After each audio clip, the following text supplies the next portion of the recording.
The only way to make sense out of change is to plunge into it, move with it, and join the dance.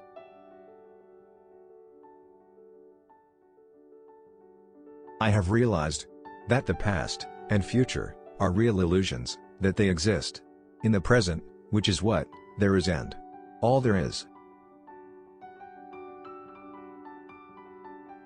We cannot be more sensitive to pleasure without being more sensitive to pain.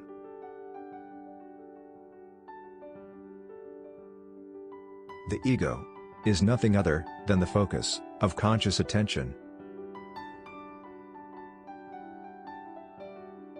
You don't look out there for God, something in the sky, you look in you.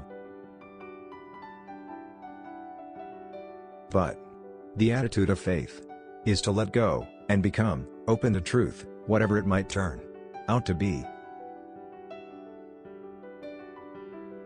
No valid plans for the future can be made by those who have no capacity for living now. You and I are all as much continuous with the physical universe as a wave is continuous with the ocean. Never pretend to a love which you do not actually feel, for love is not ours to command.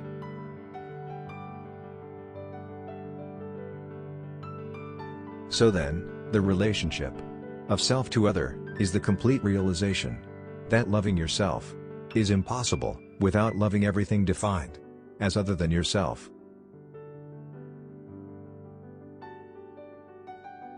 Trying to define yourself is like trying to bite your own teeth.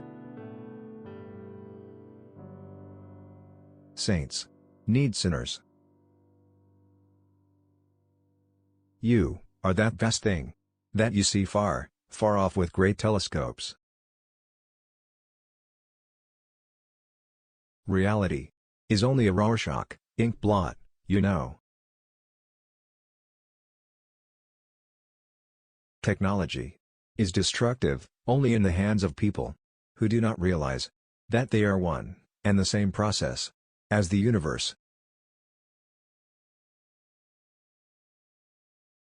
In other words, a person who is fanatic in matters of religion and clings to certain ideas about the nature of God and the universe becomes a person who has no faith at all. A myth is an image in terms of which we try to make sense of the world. Faith is a state of openness or trust. But to me nothing, the negative, the empty, is exceedingly powerful. But at any rate, the point is that God is what nobody admits to being, and everybody really is. The reason we want to go on and on is because we live in an impoverished present.